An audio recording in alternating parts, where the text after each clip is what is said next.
জুলাই আগস্টে শহীদের স্মরণে গোয়া মাহফিল প্রতিবাদ সভার আজকে সভার সভাপতি প্রেসিডেন্ট কৃতি সন্তান আমার রাজপথের সহযোগিতা সহকর্মী শহীদিয়া স্মৃতি সংসদ কেন্দ্র নির্বাহী কমিটির বিপ্লবী সভাপতি রেজাল কবির বীর উপস্থিত আমাদের সবার দীর্ঘদিন রাজপথের উন্নীত নেতা হামলা মামলায় এই শহীদিয়া স্মৃতি সংসদের দীর্ঘদিন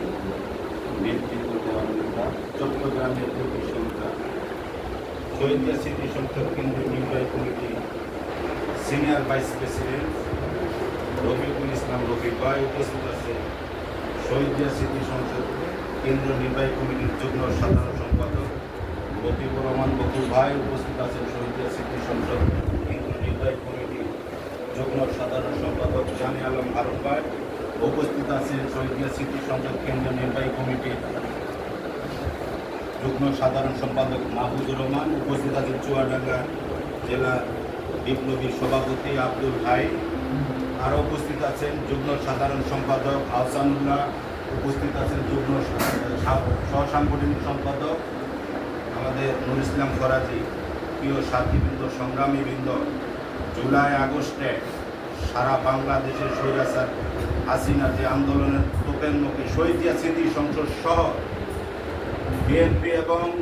ছাত্রদল যুবদল সহ সারা বাংলাদেশে শত শত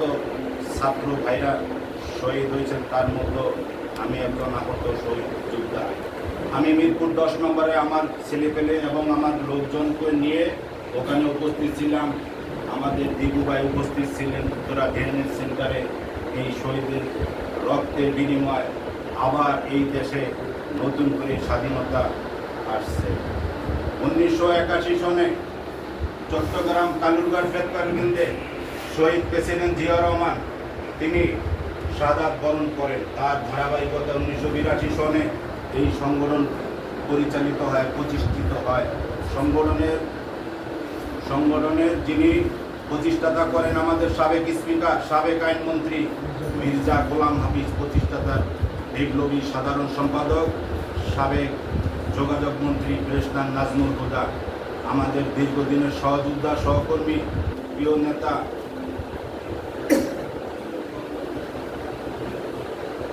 চাঁদপুরের কৃতি সন্তান আমাদের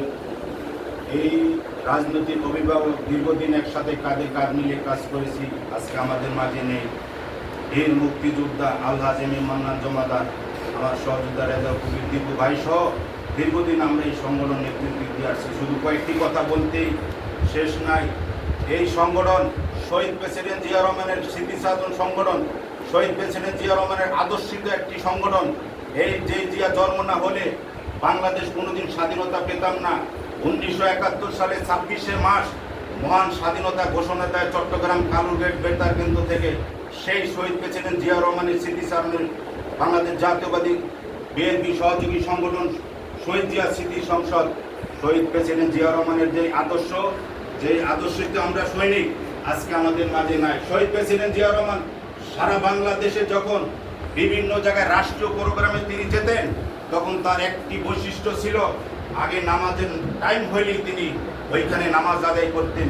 তারপরে তার ওই যে বলেন যে ভাঙ্গা সুটকেসের মধ্যে একটি কোরআন শরীফ এবং একটি জায়নামাজ থাকতো একটি তসবি থাকতো উনি এগুলা ব্যবহার করতেন ওনার আদর্শিত আমরা আদর্শিত এবং উনি সেখানেই মেহনতি গরিব দুঃখী দিনমজুর কৃষক শ্রমিক ভাইরা থাকতেন সবাইকে বুকে আগলে নিয়ে উনি কথা বলতেন উনি মুসাফা করতেন উনি তৎকালীন যখন সৌদি আরবের রাষ্ট্রীয় বাদশাহ কিং ফাহাদের আমন্ত্রণে তিনি যখন গিয়েছিলেন তিনি বাদশাহ ফাহাদ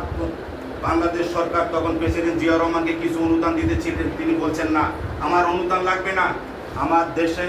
অত দরিদ্র মানুষ আপনি আমার দেশ থেকে কিছু শ্রমিক নেন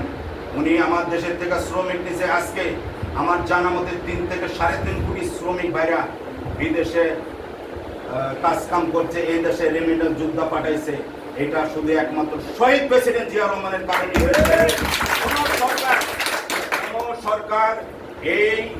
যারা বিদেশে রেমিটেন্স যোদ্ধা ভাইরা আছেন কোন সরকার তাদের প্রতি কোনো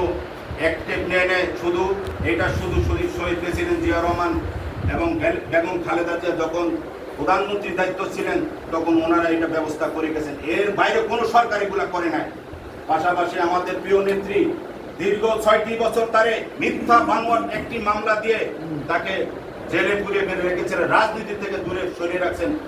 বিএনপির ভারপ্রাপ্ত চেয়ারম্যান তিনি লন্ডনে চিকিৎসাধীন অবস্থায় আছেন। 2007 সালে ওই যে সেনাপ্রধান ফখরুদ্দিন মইনুদ্দিন তিনি তারে মেরুদণ্ড ভেঙে ফেলছেন, মেরে তারা অত্যাচার নির্যাতন করছেন শুধু রাজনীতি থেকে দূরে রাখার জন্য। ইনশাআল্লাহ অতীতেই আমাদের মাঝে তিনি আমাদের মাঝে ধীরের বেশে আমাদের মাঝে উপস্থিত হবেন এবং এই দেশের নেতৃত্ব দিবেন। আগামীতে তরুণ ভোটের তিনি প্রথম ভোট তরুণদের প্রত্যেকটা ভোট ধানের শীষে যাবে ইনশাআল্লাহ আমি মনে করি।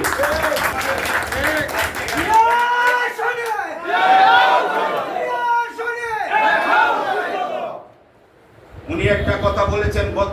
গতকালকে যে জুলাই এবং আগস্টে যারা শহীদ হয়েছেন শাহবাগ উদ্যানে বলেছিলেন আগামী দিনে